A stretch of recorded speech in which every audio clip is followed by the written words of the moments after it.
men's beach volleyball team have secured a spot in the Birmingham Commonwealth Games 2022 after defeating South Africa in the final of the qualifiers in Ghana. Those were the main news headlines, and now the news in detail.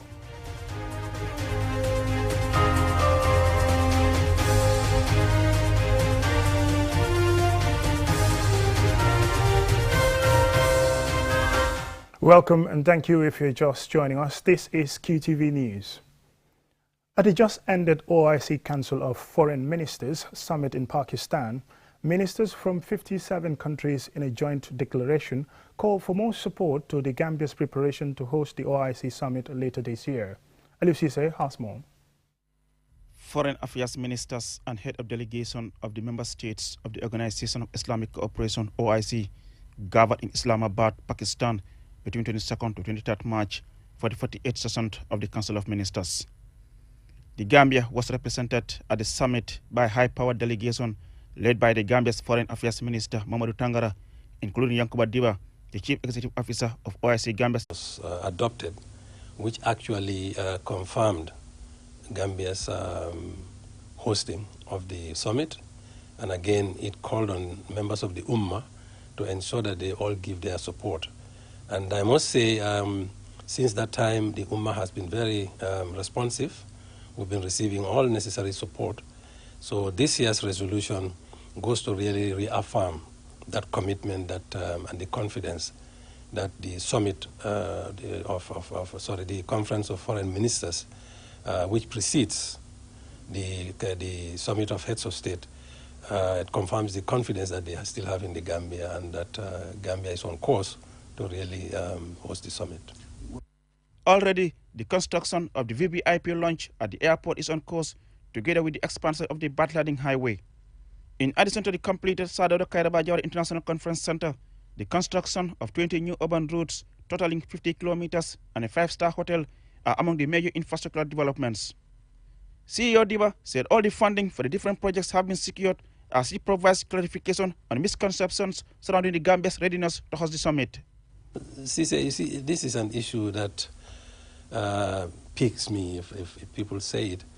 I've always been saying that Gambians should be able to distinguish between an event and a process. The summit, holding the summit, is an event which takes only a few days. Even if we want next month, we can. But we have to understand that this is a process, a transformational process that we are undertaking to ensure that Gambia gets the required infrastructure. The delay in the start of work is likely attributed to the impact of the global health pandemic, the COVID-19. Cognizant the challenges the construction work will pose, the OIC Gambia office asks for the understanding and cooperation of those whose properties and daily routines will be affected. On the sidelines of the summit, the Gambia's Justice Minister also chaired a meeting of an ad hoc committee on the plight of the Rohingya Muslims in Myanmar. Later this year, the Gambia is expected to host the OIC Summit, the second biggest convergence of world leaders after the UN General Assembly.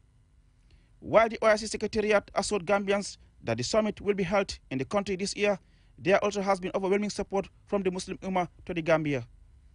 Reporting for QTV News, I am Aliou Cisse.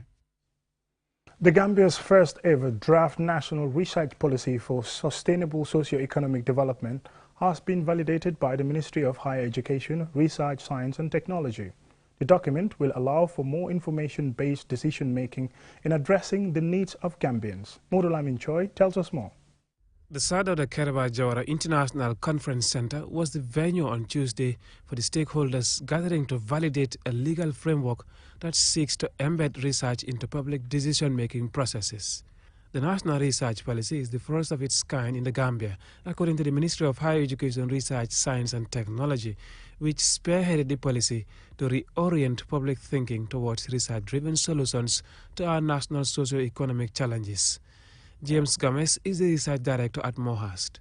Another activity that also took place was the joint Mohast UTG research study that took place around 2010. Based on the study that was done by these institutions, that is Mohast and the University of the Gambia, The situation of research in the Gambia was analyzed. The study revealed that institutions such as MRC, SEAM, NARI, Ministry of Fishery, MOPSI, among others, were doing research in corners, and little coordination was done. In many cases, the information they gathered were not properly shared so that people can have access. This often results to duplication of efforts and resources. It is a 9-year research policy from 2022 to 2031, which recommends the establishment of a National Research Board responsible for the creation of a National Research Fund and a framework for research management and administration in the Gambia. The Permanent Secretary of MOHAST, Maud A.K. Seka, delivers a statement on behalf of the Higher Education Minister. It is important that we open the dialogue. It is important that we get our priorities right. Why are the sub-Saharan African countries lagging behind in education when the other regions are moving on? We must work towards making research-informed policy dialogues, and mutual engagements on all the issues that are of relevance to the Gambia should be our focus now. A 23-year research performance data ranks the Gambia 31st on the African continent with a total of 2,793 research publications, the medical field accounting for 77%. This reveals the research deficiencies in other socio-economic sectors. If you look at the inequality that existed between the have and the have-nots, you are provoked to look for an urgent answer. Working in partnership and collaboration demonstrates the sign that we will not surrender to convention, we will not surrender to normality that says our people are born poor and must die in poverty. This can change if we engage in research and listen to the pulse rate of research outcomes. Much empirical work emphasizes that research is integral to development because of its positive effects on innovation and productivity. And taking decisions without data is like trying to solve a jigsaw puzzle blindfolded. Mohamed Lamin Choi, QTV News. The Director of Planning and Information at the Ministry of Health, Jibril Jaju, has called on development partners to support government realize the targets in the recently validated National Health Sector Plan 2021 to 2025. Antoine Sonyasi reports. The document, validated following 2 days of intense scrutiny by stakeholders and development partners in the health sector, is expected to provide a framework for the successful implementation of government's health targets. However, Jibril Jaju, Director of Planning and Information at the Ministry of Health, says it will be difficult for government to achieve its targets without the support and collaboration of stakeholders and development partners. Thus, he called on them to support government in its drive to making easy access and affordable health care a reality for all Gambians. Well, you realize that government cannot do it alone. In other countries, you have PPP. We have hospitals run by the private sector, and that's the same thing we want. We want partners to come, give us money to invest on our Gambian people. We also want partners to come, look at the opportunities in the strategy plan, take them and go and then, actually invest, implement, and to also have a return. Because healthcare is a big investment. Stressing the importance of the document, Mr. Jaju reiterated government's commitment to meeting its health targets. This document is important because it provides strategic direction for the ministry. It provides an opportunity for partners to know what the vision of the ministry is and what the ministry actually want to achieve, and how much actually it will cost to achieve, to achieve our set target.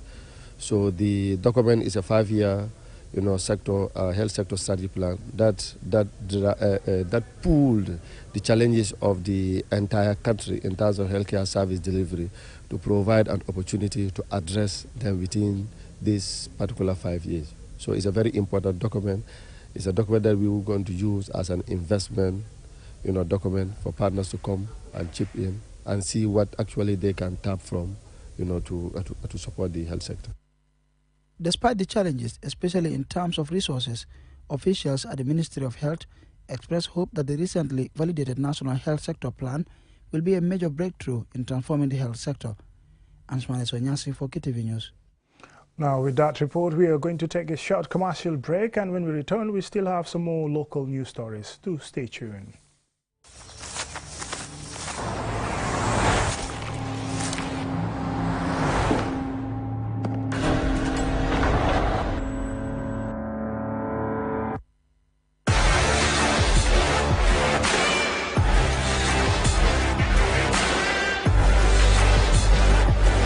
Begin your SUV life.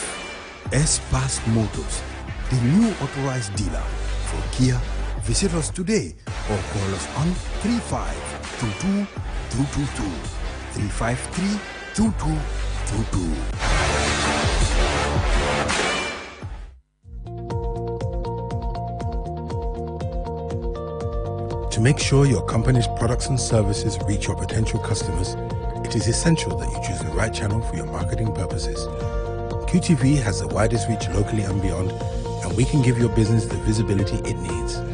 Call QTV Marketing on +220 324 4444 or email us at marketing@qtv.gm and take your business to the world.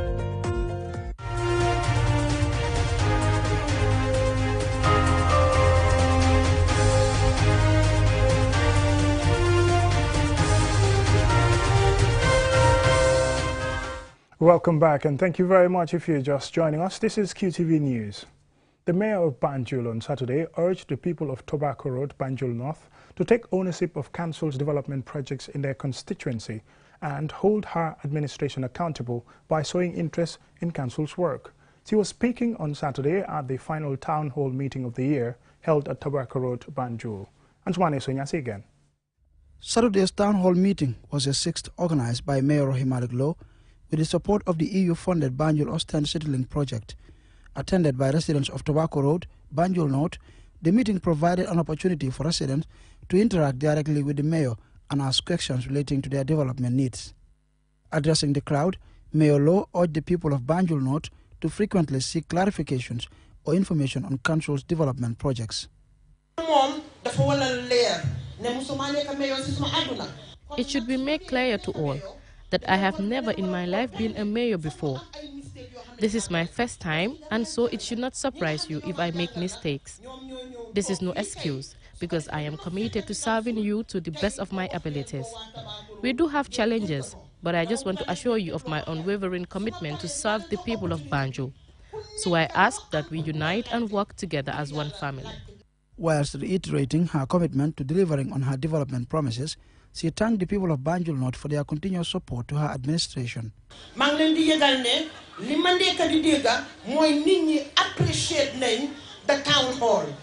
the feedbacks we are getting, I am happy to inform you that the people appreciate these town hall meetings.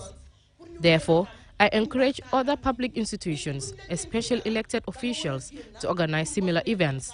It is healthy and promotes transparency and accountability.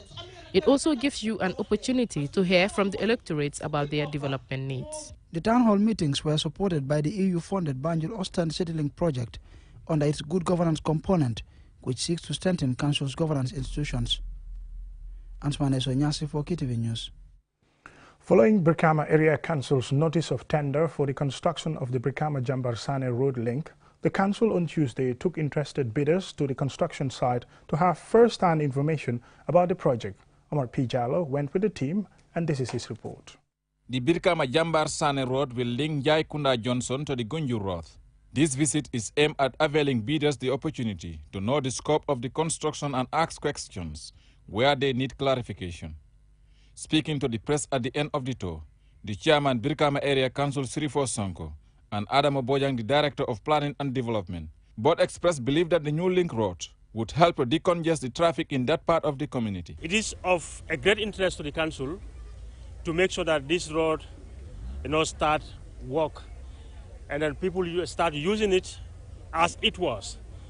If you can remember, during Jawara regime, it is a vibrant road which connected both ends together.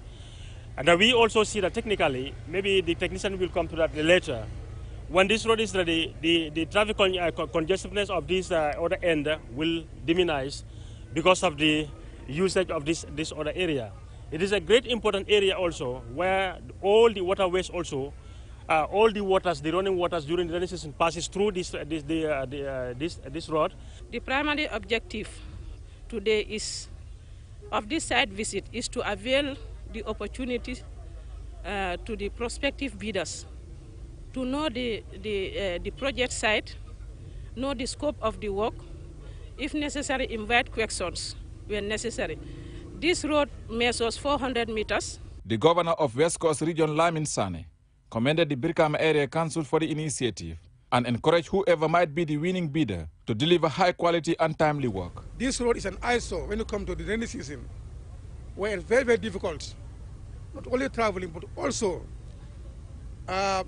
habitation-wise. Last year, around this time, the community of this area came to my office complaining about these road conditions, which they felt is very, very appalling. Because when it rains, normally, water connects into their homes, into their areas, and it's always very much difficult to habitate in those areas. But today we have to thank the council for having the foresight through their ward councillor to make sure that this road is done in a very good manner. The National Road Authority, as custodian of roads construction in the country, is the lead consultant of the project, and the authority's objective is to see good road networks across the country. Here is Abubakar Drame of the National Road Authority. Today's meeting here is to show the contractors the scope of work that is to be done on this particular route. As we all know, road construction is very expensive and it requires a lot of money. So in doing so, we don't just, hand-pick contractors from all angles. There is a process that has to be followed. In following those processes, this is one of the key options that is taken in making sure that contractors are being on site to see on themselves, to see the scope of work, what it entails. And then from there, they will also be able to know exactly what to bid for. The project is fully funded by Council as part of efforts to fulfill Council's promise to residents and taxpayers of the region. The road will be 400 meters in length and 6 meters wide, with a shallow drainage system and footpath for pedestrians. Reporting for QTV News, I am Omar P. Jallo. Well, that end report there takes us to sports news.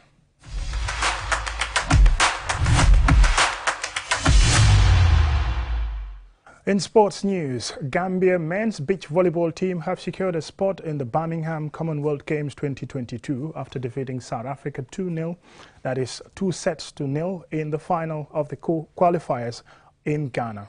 More in this report.